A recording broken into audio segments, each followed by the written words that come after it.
Right. Hello. I'll start off standing up and see how we do. Right. Yeah, well, I suppose anniversaries are an occasion for nostalgia. And it's lovely to see people I've not seen for ages. So good to see you all. And I remember when I first came was, I don't know, I think it was 1972, but the Earl Grey matter is not what it was. I'd written, booked a place on a retreat, which was in, I think, December. And the guest department was a little less organised in those days. And I didn't get a reply, but they cashed my cheque. So I took that as acceptance. And looked up on the Ordnance Survey map and found somewhere called Thrush Farm. So I figured that must be it. Got the train and the bus to Allendale and walked over the hill from there. And I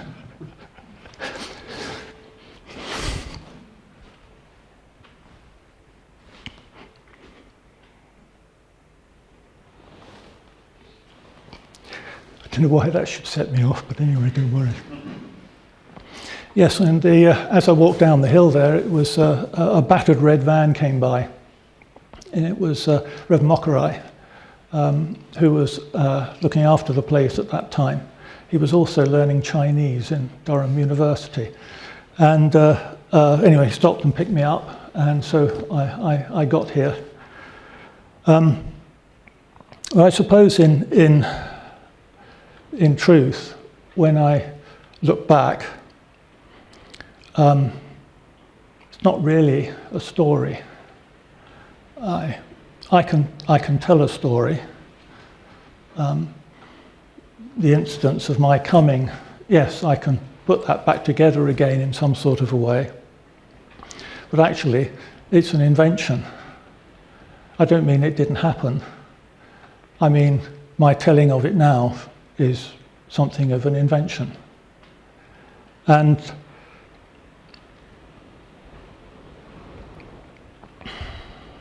I think one of the things that I've learned in being taught how to do Zazen is to try to focus on what's really going on here, what's happening right now. And there's a certain habit of mind that develops, I think, from doing that. So when I look back, it's not like it's in the cinema. It's not like it is in a novel where you jumble up, these days anyway, you jumble up the timeline. Novels today, you can't start with somewhere and end somewhere. You always have to muddle it up. But however you do it, it ends up being a story. And actually, when I look back, it's not a story at all. Actually, it's not something I can put my finger on, really.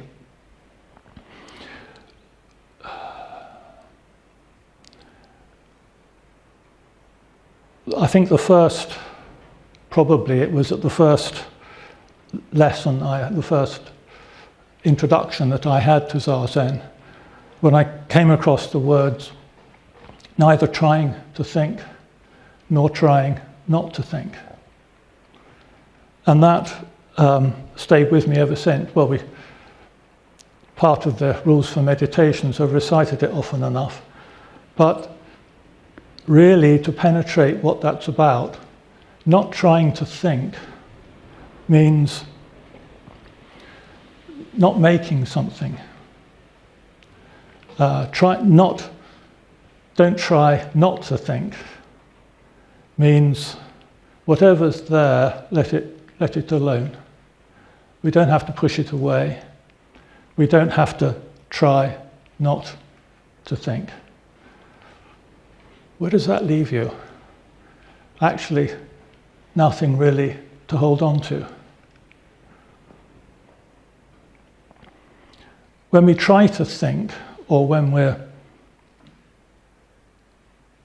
deliberately thinking, what I think we're doing is we're creating something. We're creating a self. And I think the self is something to be celebrated. We have a celebration today of Throstle Hole, Buddhist Abbey. It has a kind of self, I suppose. It has a sort of identity. But actually each one of us has an identity. We have a self.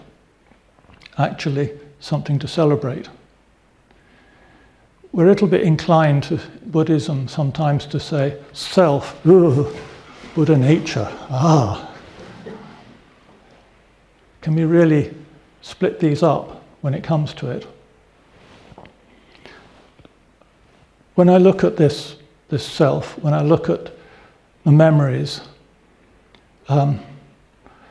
getting used to allowing memories to arise when something brings them about, but also getting used to letting them go again. I think one of the key things is, if my identity is me, then my thoughts and feelings, what is mine, my culture, my experiences, my response to those experiences, all those things together make me. That's all I have. It's all I can see. Zazen actually points at things in a different way. Yes, all that's true. I have a self, and a self, I think, when I have a birthday, it's nice to celebrate. When you have a birthday, it's nice to do that. There are achievements along the way, it's nice to celebrate. A self, there is nobody born in this world that doesn't have a self. Even animals have a self. I think even trees seek to protect themselves. They seek food. They try to avoid danger in some ways. And the intricacies of their roots are becoming more known and more amazing. To be a living being is to have a self.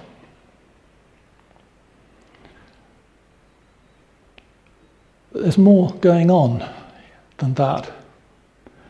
In that, if I cling to that self, if my approach to the world is that what I know of the world is this self, then it's actually something I need to defend, or I feel that I need to defend. What Zazen does is we learn to be without the need to make a self, in the sense of actively in the moment creating a self.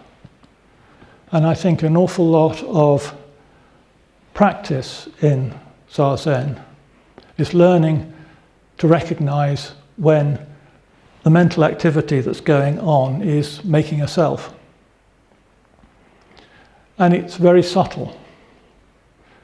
That small movement of the mind dividing this from that small movement of the mind that says, oh, why did they do that? The complaint, the criticism, justified or not, it's not really the issue. It's that something is being made by the activity of the mind. I don't think that's wholly wrong. I think it's something we need to be able to see, so that as we sit, we can sit in a way that's letting go of the making of the mind. Why? Well, what is this? What is reality now? Well, so much of what makes me, my culture, what I have done in the past, the choices that I've made, the things that I've done and so on, the memories that I have, all that is very changeable. I don't mean that it's changing all the time, but how it is within me is changing all the time as well. My memories are changing. I mean, quite apart from just losing the plot sometimes, actually the reconstruction that is remembering is different. Where is the reality of this moment? I don't think it lies in the self. I think this is a sort of surface aspect of being a living being. And if we only know the surface aspect of being a living being, then we find it very difficult when the culture has to change. And we're in a situation in the world where we need to change our culture. There are all sorts of things that we need to change, that we have to face up to. But I'm going to lose, X, Y, and Z. I'm going to lose the things that make me. Well, yes, we probably are. In the end, we certainly are. We're going to lose everything that makes us, us. Zazen is showing us something more. When we learn to sit still, when we learn not to be actively making something, but just sitting, just being, then what is this? Don't try and answer the question. It's an orientation. How do I orientate myself? When I think of me and I know me, there are things I can see. There are memories, current thoughts, what I plan to do tomorrow, all sorts of things that make me. I can remember the people I love, the people that love me. All of that is there. But when that's not actually being given, as it were, headspace, just at the moment, what am I? I'm not my, all the list of things of what I like and don't like, and what I aspire to, what I've done. Well, okay, but that's there somewhere. But right now, it's not being made. So when that's not being made, what is this? And the thing about that question is that you've got nothing to see. When you ask, who am I, in the conventional sense, there's all sorts of things to see. There's all sorts of responses that can be made. But when you ask really, what is this? What makes that difficult is there's nothing to see. So it might seem. But look.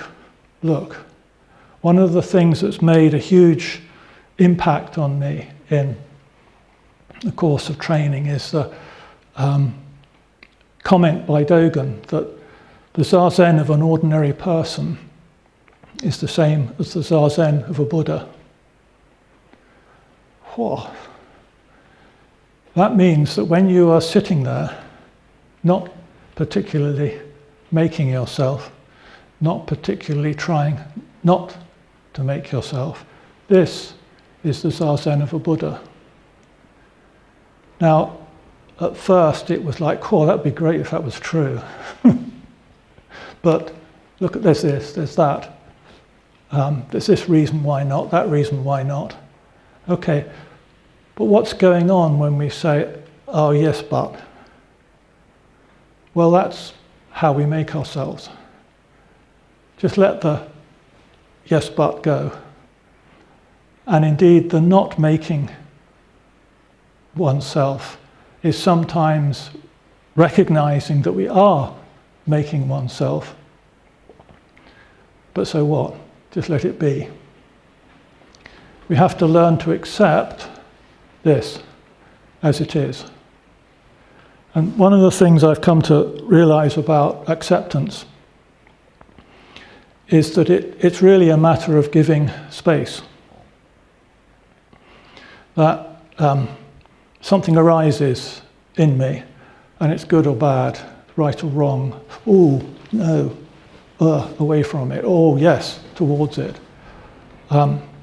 Subtle, but there. Acceptance is a matter of giving it space. Not trying to think, not trying not to think, giving it space. And in that space, it's not what we thought. It is not what we thought. When we don't make it something, what then is it? It's not nothing, because something's going on here. Something's going on there. There's something living, vital, alive, real, and true.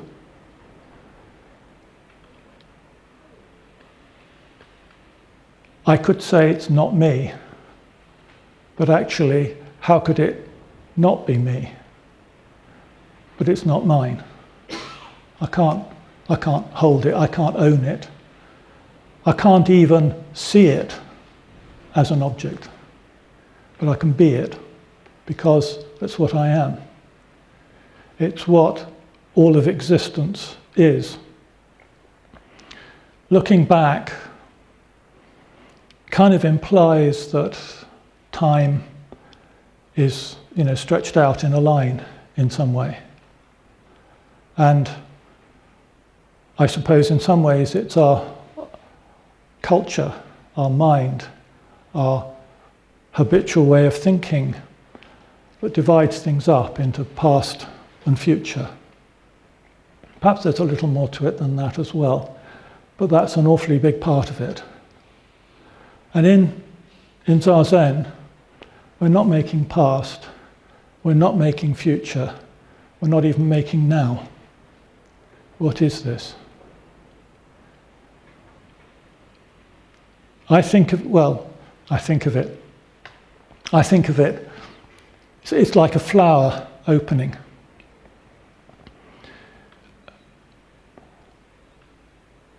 Each moment is that flower opening. It's completing itself in its opening. It's not that it was closed, now it's open. It's the flower opening. We are completely that flower. It's like, I've been reading a little bit about Einstein's time and space recently, so forgive me if I go off on one. But we don't experience time and space. It's not a space we are in. Existence is time and space. And this is rather like that. The opening of the flower is the whole of time and space, being the whole of time and space. It is utterly undivided and utterly sufficient. Oh, but will I have enough? Well, from the perspective of a life, maybe I will come a time when I don't have enough to eat. Who knows? I don't have enough. Well, certainly health is a variable commodity these days.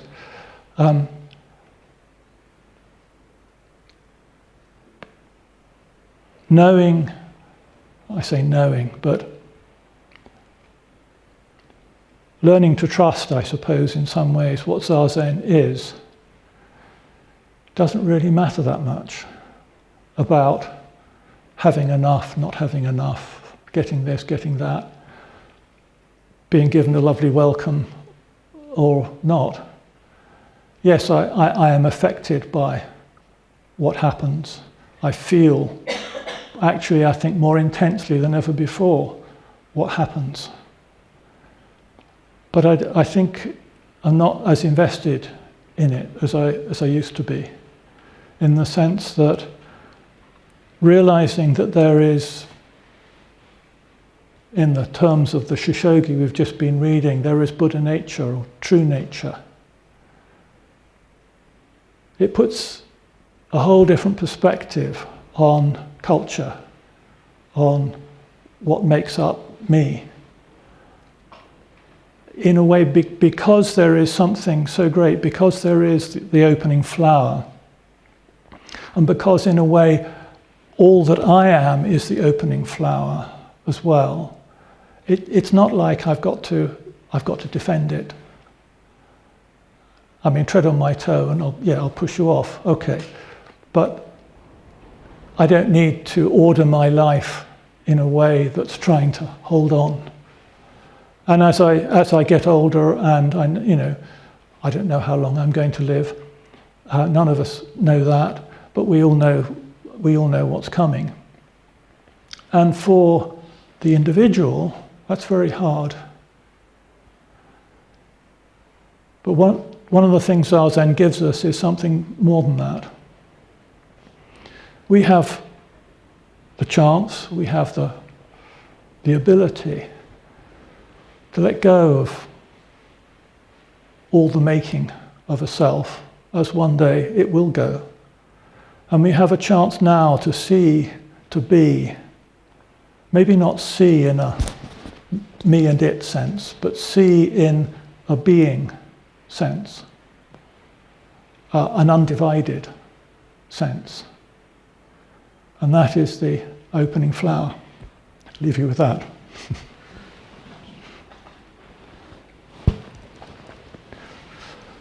So we go now. Yes. Okay. All right.